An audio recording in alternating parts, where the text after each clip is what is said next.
Life Audio. Faith Over Fear is brought to you by Life Audio and is part of our Faith Toolkit series. For more inspirational, faith-affirming podcasts, visit us at lifeaudio.com.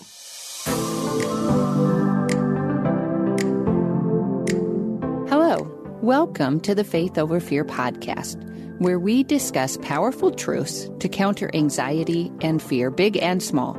At Holy Love Ministries, we are passionate about helping God's children discover, embrace, and experience soul-deep emotional and spiritual freedom, and we want to inspire you to share that freedom with others. We would love to connect with you online. Just visit our show notes to learn about one of our upcoming events, how to book one of our speakers for your next event, or simply how to connect with us.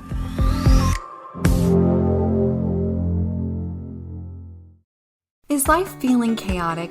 I get it. I'm Rachel Wojo, host of the Untangling Life podcast. Don't miss the passionate encouragement and faith-based resources you need to help you clear your head and calm your heart. As Shell says, it feels like Rachel always knows what I need to hear. She keeps it real and is so humble. Her podcast is just the cherry on top. Enjoy Untangling Life with Rachel Wojo on lifeaudio.com or your favorite podcast app now. The Historical Jesus Podcast is the sweeping saga of the life and times of Galilean Jesus of Nazareth, as well as the faith, religion, and church founded to honor and disseminate his acts and teachings. Join me, Mark Vinette, on this fascinating journey through time, exploring the many great works of Christian theology, literature, architecture, music, and art inspired by the words and deeds of Jesus Christ.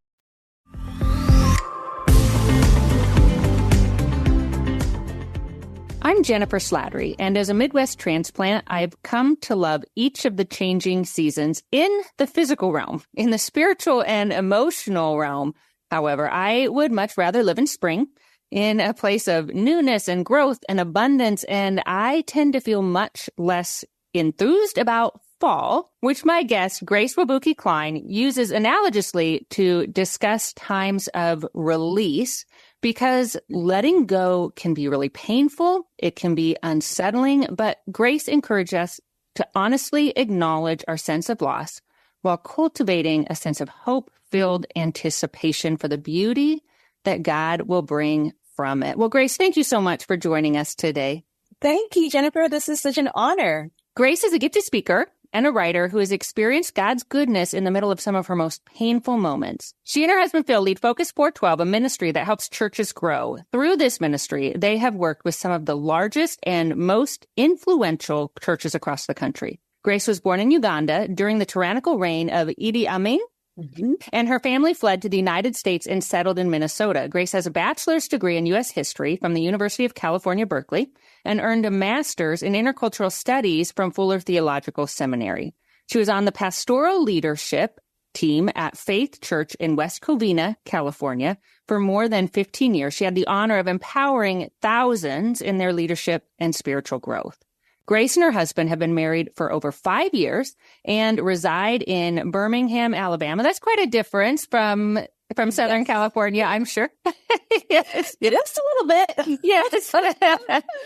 So today we're discussing her upcoming release, Flourish, Finding Purpose in the Unknown and Unexpected Seasons of Life. And this guide to living well through all the seasons of life encourages readers to trust God's timing and to hold on to hope in the periods of waiting, assuring us that God has purpose in our darkest and most confusing days.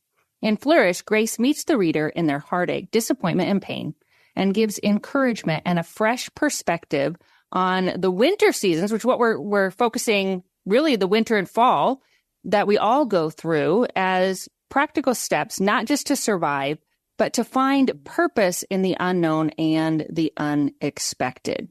And so Grace discovered there is value and unseen gifts in each season, but only in the hard seasons and storms of life are vital spiritual disciplines developed. So Flourish connects with the reader in the tension and storms of life to bring a word of hope. And I enjoyed your book. Wow, girl, you have experienced some heartache. You have experienced some really painful circumstances. And you begin your book sharing one of your deepest longing, like your long-standing dreams. And that was to get married, right? And to build a family.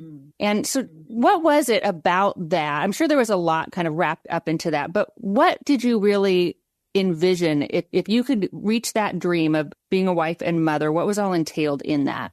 Well, Jennifer, first I have to say thank you so much for that beautiful introduction and summary. I mean, I was like, I want to take notes. Well, you crafted that. That was wonderful.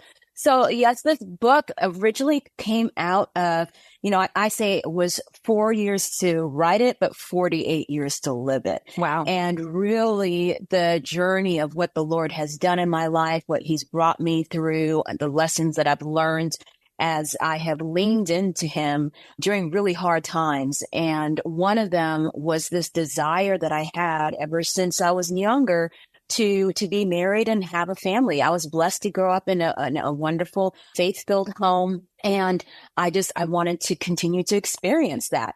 Now, when I was in my 20s, it was fine. I was with my single girlfriends. We'd go out and, it just have a fun time. And then late 20s, people started getting married and I'm going to all these weddings. 30s, not only are they getting married, but having kids. And so I'm going to bridal showers, baby showers. And I was like, Lord, what about me? And I was serving at the time in full-time ministry. And in that situation, you're always officiating weddings and blessing babies and, all these different things that really just like poured salt in the wound. And so I just was like, God, I want to experience all that you have for us. And one of the things is to have a family, and I wanted to share my life with somebody and have kingdom purpose. I always have believed that God brings two people together, not just, they're great, they're talented, they're handsome, but for a purpose. And so I wanted to walk in kingdom purpose. And there just wasn't somebody that I felt like, I could really partner with them. And so I didn't want to just settle because I'd experienced a lot of people who had done that and it didn't end up too well. And I learned early on it's better to be a happy single than an unhappy married. But there's still the heartache and the longing and the loneliness. And I envisioned sharing I love to live my life and adventure and all that. And I wanted to share it with people and with someone special and a family. And then there's also the aspect of leaving a legacy. Like I come from an African family and I'm very grateful. There's generations before me who've grown up in the faith, love the Lord and have handed that down to me. And I wanted to continue in that. In my family line and culture, I should say, people get married a lot earlier. And so they just didn't know what to do with me. And I just, we just kept praying and trusting God that he did hear the cry of my heart and that he was going to answer. So I would say it was that longing and desire to share a life with somebody, live in that kingdom purpose and to leave a legacy. It's what I envision, I think sometimes too, in the Christian community, we can give this message that you have to have a family and kids to be like, right. Like that's you've reached this spiritual level if you're a mother. And so I think that the expectation, I'm sure, also felt hard and painful. Don't even get me started. I will say if there's any singles listening right now, you are enough. You are complete. You are whole. You are not less than in any way in the kingdom. You are absolutely right, Jennifer. There is this sometimes unspoken expectation that you have arrived once you're married or you have kids. But I was like, my Bible says that Jesus came that we might have life and life abundantly. It doesn't say after you got married or after you have kids, but now. And so I made an intentional decision that I was going to live my life. So I went out and traveled the world and invested in real estate and did all different types of classes, cooking classes, dance classes. I wasn't going to put my life on pause or go into a cave of depression just because the answers to my prayers I wasn't walking in them yet. I was still going to live my life to the fullest, regardless of my relationship status. I think that's really important. I would love you to repeat that. You basically said you focused on thriving life where you were at that moment. I think that's super important. Finding joy in where God has us, even if it's not where we had expected or even want to be.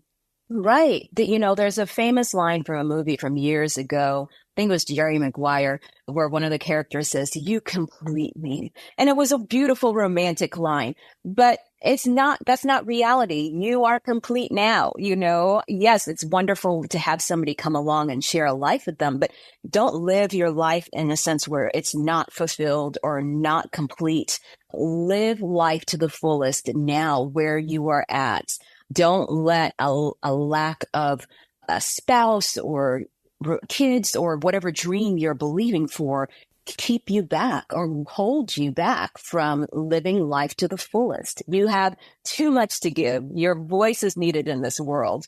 Well, so I got the sense that that's kind of been your life journey is really seeking God's best for you in every season. But I would like to know, like in your maybe tired moments, your discouraged moments, what kind of doubts and insecurities rose up during that? I mean, that's a long time, right? Was that 20 some years? Like 20 years. I say 2 decades, 20 long years. Yeah. Yes. Let's see. So what were some of my longings and doubts during that time? Number one, what is wrong with me? What is wrong with me? For the love, what is it that I'm not getting or doing that apparently everybody else seems to have grasped? And that can really eat you away if you really start down that slippery road. And so for anybody that may be listening and may relate to that, I would just want to encourage you that there's not anything wrong with you, right? It's just that God's timing often differs from our own. And I can now, with full confidence, assure you that his timing is so much better than our own. There are time after time when I was like, Lord, why are you not answering my prayer? But now in hindsight, Jennifer, I realize he was protecting me. And I'm like, thank God you did not answer that prayer at that point, right? So I recognize that we all go through those doubts and those longings, and that's part of being human. I was wondering not only what is wrong with me, but, where are you in all of this? Heaven seems silent. So I'm praying and crying out, and I had to trust that he is God. He is still in control. It's not that he isn't happy with me or I did something wrong, but he is well aware of every situation that we are in. And so if somebody's wondering right now, God, do you see me? I'd say, yes, he sees you. He hears the cry of your heart. He has not forgotten you.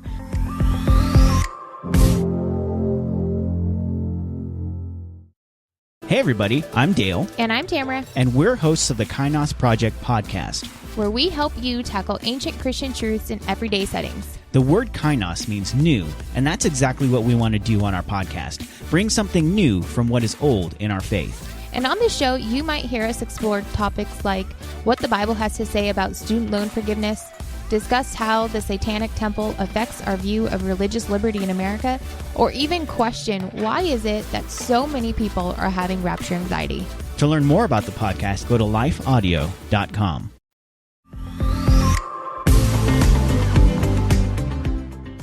That reminds me of one thing you wrote in your book. You said, long before anyone said anything to you or about you, God said you were his. And I really loved it. So a lot of the book, you grounded your identity in Christ. And I got the sense that you would have struggled a lot more during each of those seasons. So you did walk us through a lot of seasons. Today, we're focusing on the courage to release. But you grounded your identity in him. And I wonder if it would have been a lot harder for you to persevere in faith if you hadn't had that secure identity. 100%. 100%.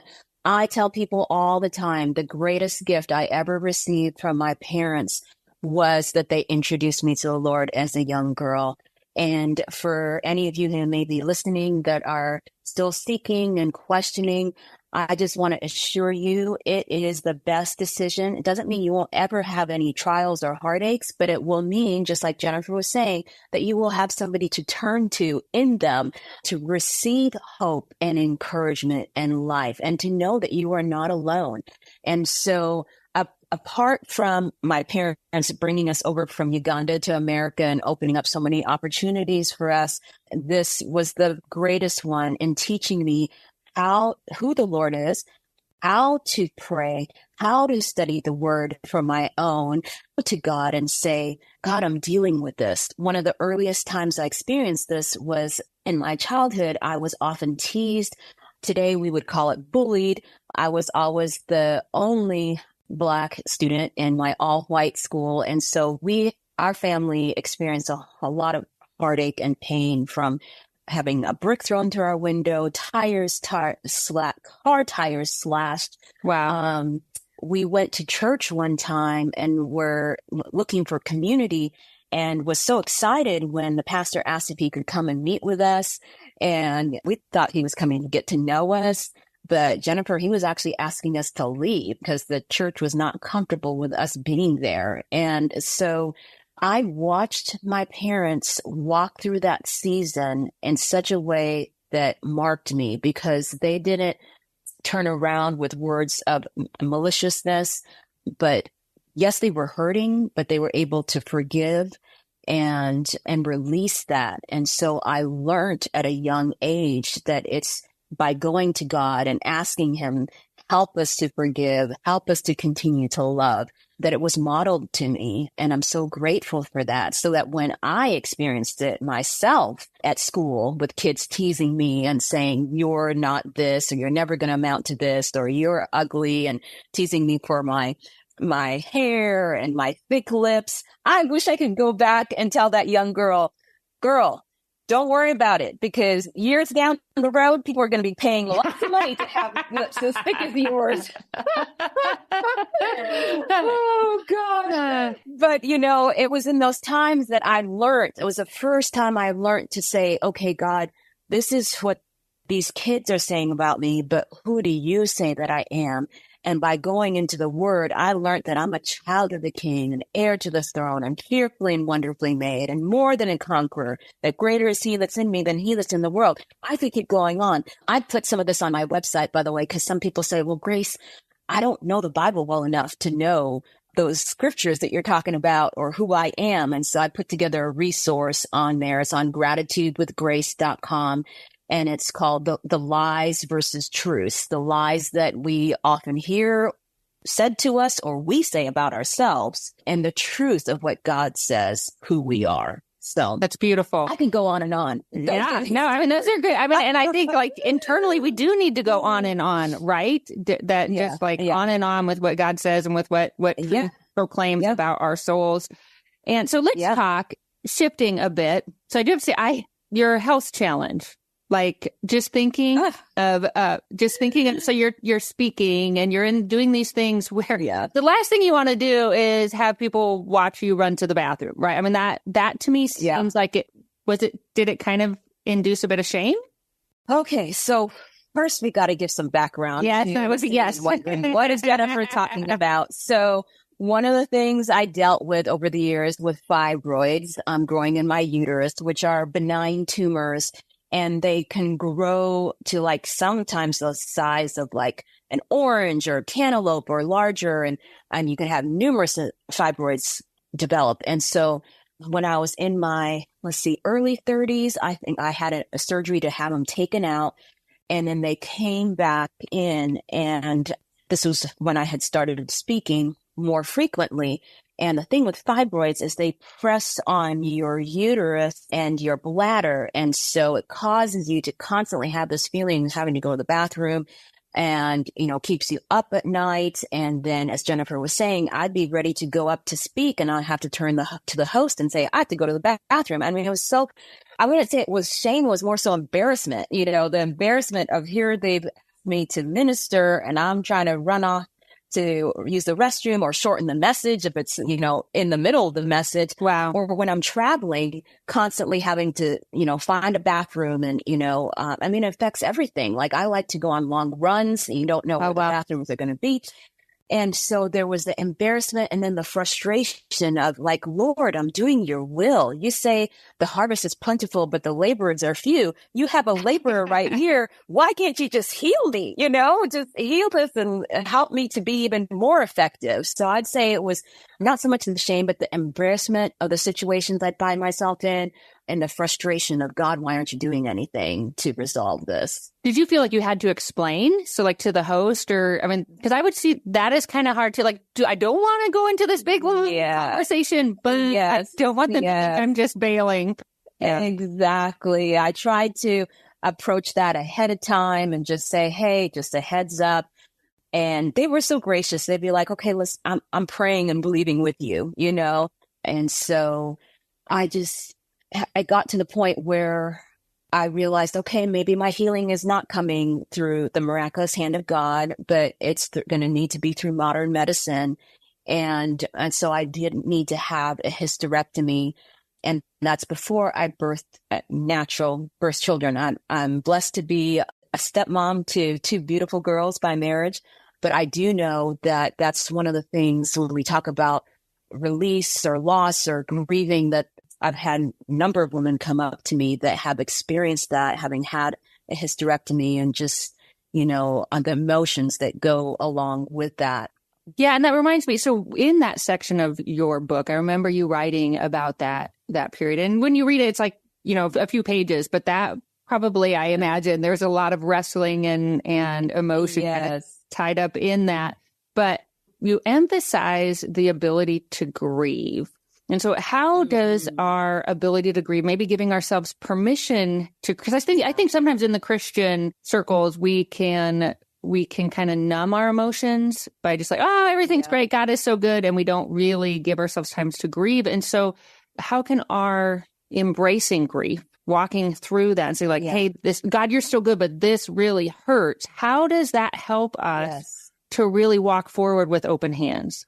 Oh, I'm so glad that you're bringing that up, because it is so important. So often when we talk about grief, people just think after the loss of a loved one. But something like that is a loss, a dream, a loss of a dream. That is something that needs to be grieved. A loss of a relationship.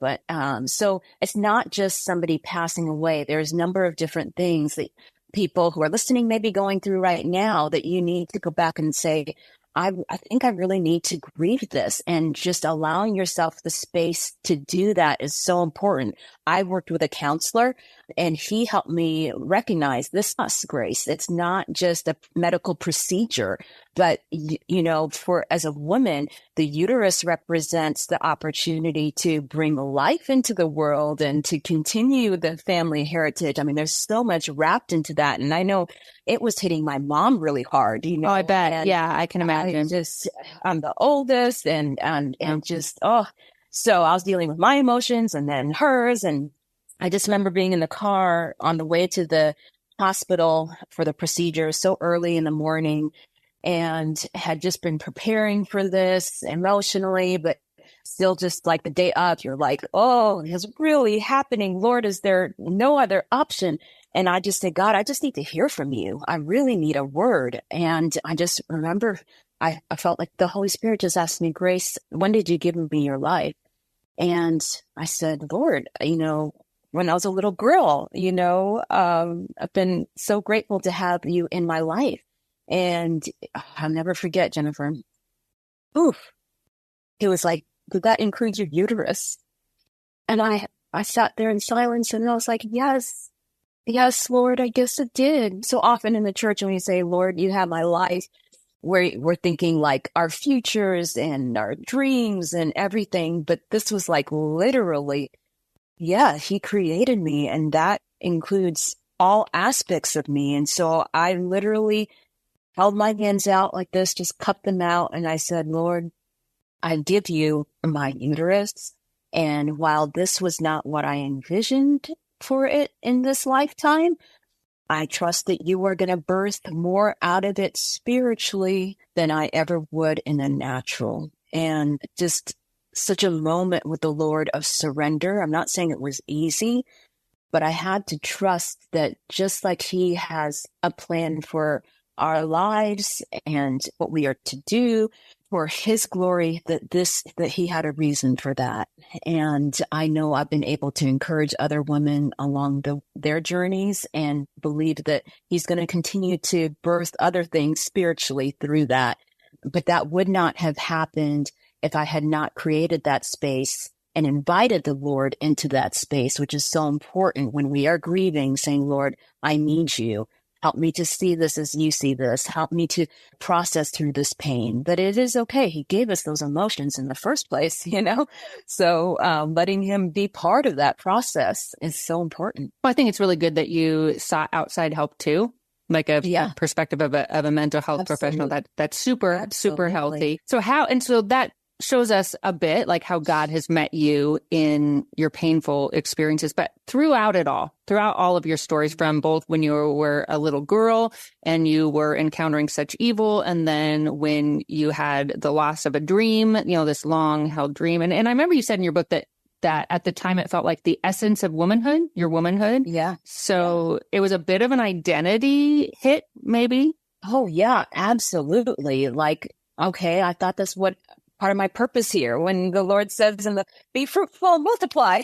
Okay, what does that mean now in this context, And again, turning to him, okay, this is who you created me to be. I know I'm created in your image as a child of the King. And, again, it was going back to the word. This is what I know to be true. There's a whole lot that doesn't make sense, but let me just start with these foundations and trust that he's going to continue to give me what I need for the next season. That's why so much of this book is tied into trees, because they go through a season when a seed is first planted, they're underground and everything's dark and it doesn't make sense. Then it begins to grow towards the light and begins to develop roots. But so much of that we don't see underground. And so in the same sense, as we're going through things in life, sometimes it just does not make sense in our natural.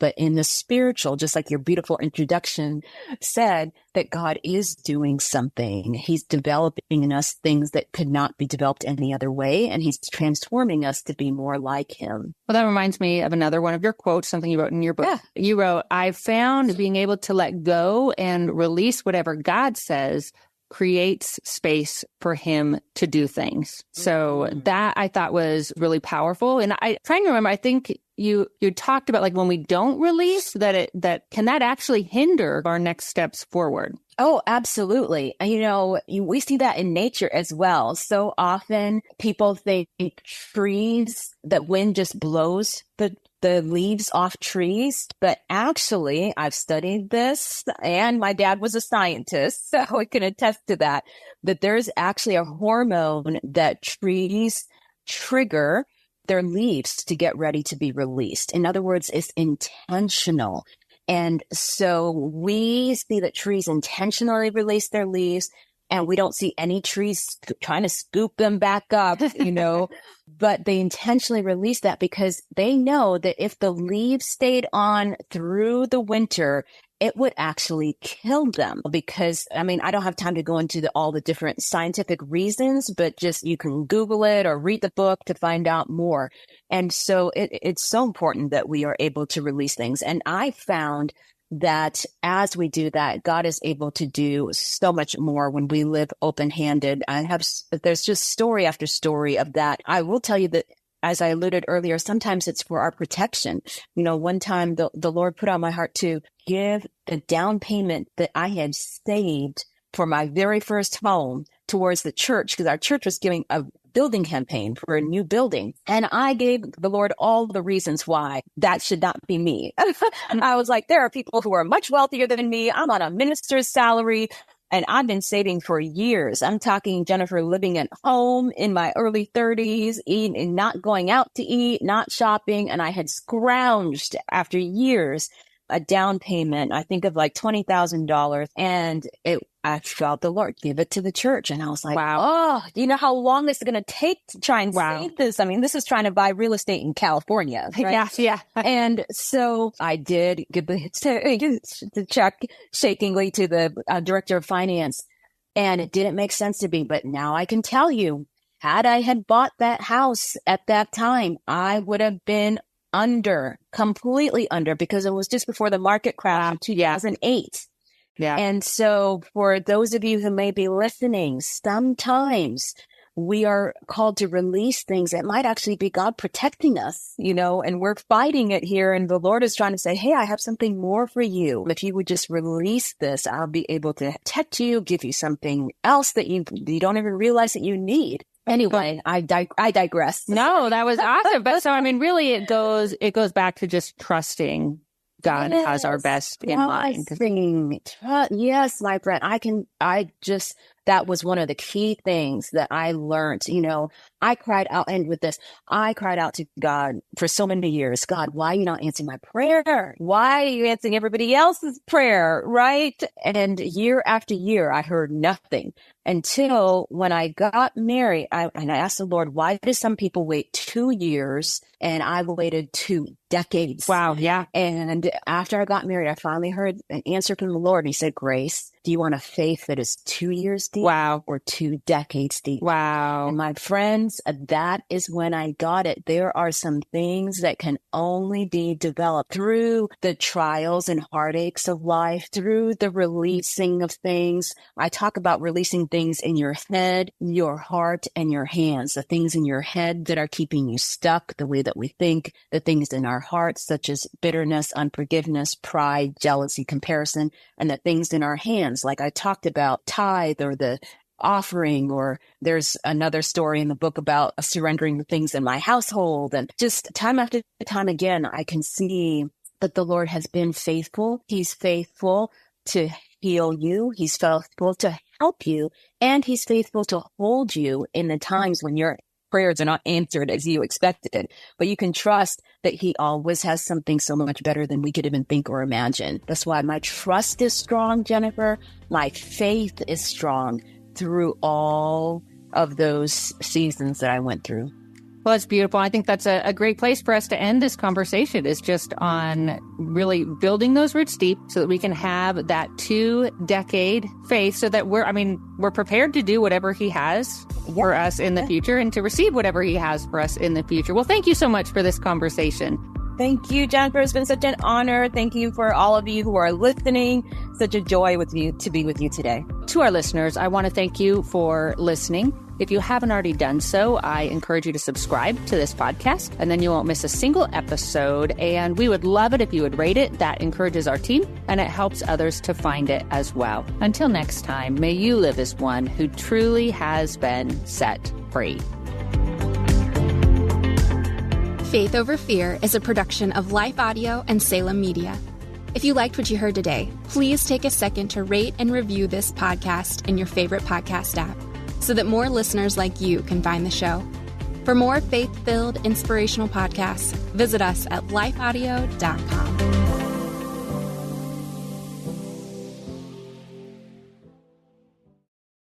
Hey everybody, I'm Dale. And I'm Tamara, We're hosts of the Kainos Project podcast. where we help you tackle ancient Christian truths in an everyday settings. To learn more and subscribe, go to lifeaudio.com.